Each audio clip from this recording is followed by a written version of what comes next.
I would like to quote Raj Thackeray here. So he said once that I am a Maharashtra leader. My job is to make Maharashtra an ultimate state. If every leader in the country starts doing the same for their states, ultimately the country is going to get benefited. So my job was to teach them math. My job was to get them interested in math, something that haunted them for years. I have been able to do that in 1.5 years.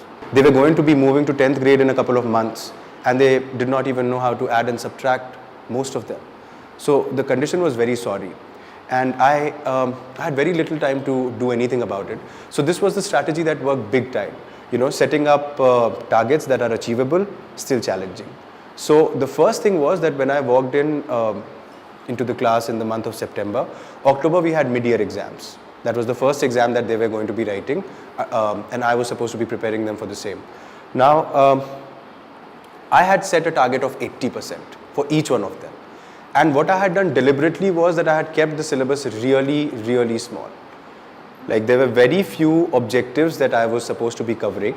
I had a discussion with the principal, with the staff, and I said, no, this is my plan, that see, they have never got math right. They've always scored low. Now, how do I break that barrier? I need to tell them that yes, you can, but then it has to be a very small step. You know, it can't be that I'm covering a huge content. So magic is another myth. You know, so no magic can happen in a classroom. It's a strategy. It's those strategies that work. So one very important strategy was getting them on task, getting them hooked onto the subject, and making them believe that yes, they can. So I started with algebraic expression because of three major things. One, because it tested multiplication, it tested addition, the basic number operations, you know, the numerical operations could have been easily tested by making sure that we are perfect at that, you know, and therefore it was a very I think it was a very well thought decision taken by the school that fine, we will go ahead with algebraic expression because it teaches you algebra and it also teaches you numbers. To get a sense of it is very, very important if you want to attempt any other thing, say factorization or powers or anything of that sort, exponents. So I think it was a well thought decision and it paid off.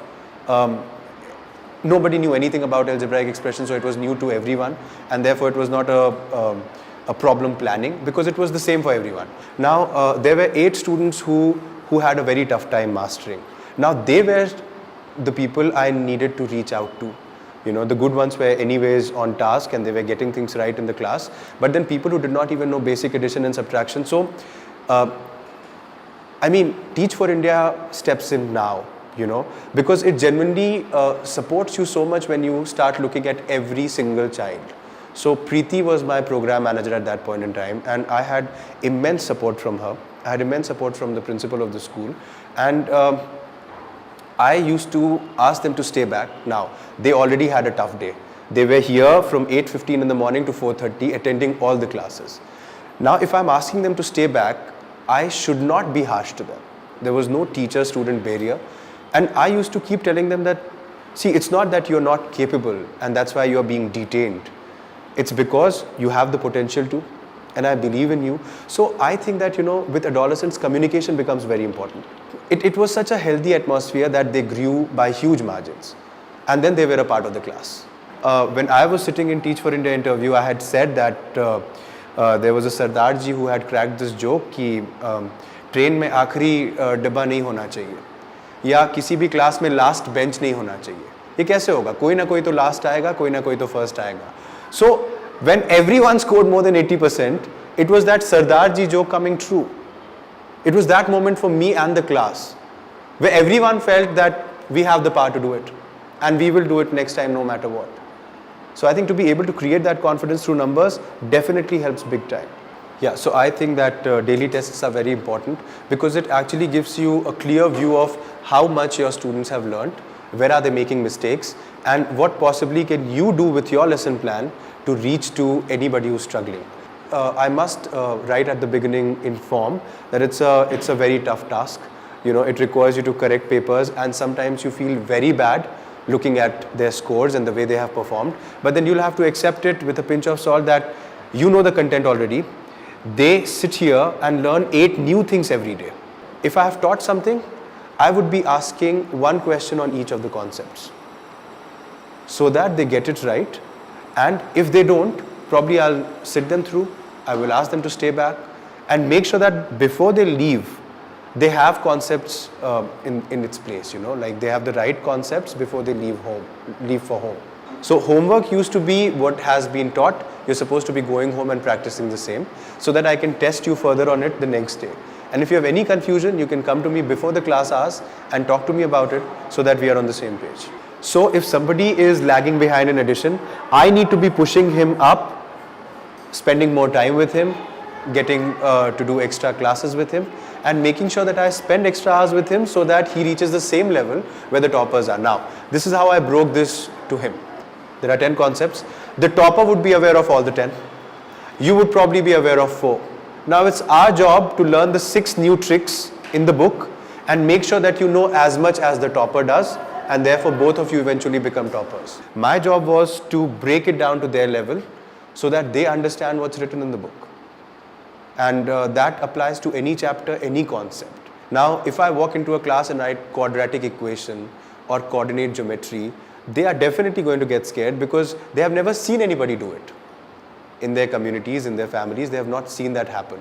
So my job was to break it down. So when I started teaching trigonometry, I was told by the students that it's very tough. That's what they had heard from their seniors. So my job was to simplify it. So trigonometry became Pandit Badri Prasad Hari Hari Bole. And then later came the concepts of sine, cos and tan. And then they were informed that these are mere names to ratios. So, like people understand this, they get it right. If I have to teach coordinate geometry, I would say that fine, why do we need 2 axes to figure out 1 point? So it's like if I draw a world map and if I draw a straight line, that straight line would pass through Cairo, would probably pass through Delhi, would probably pass through some place in China, some place in, some island in the Pacific. But if I have to locate Delhi, I would need a horizontal line as well. Sorry, a vertical line. So a vertical line and a horizontal line to ensure that, okay, I have a point tracked. And that's why we need 2 axes to pinpoint 1 point.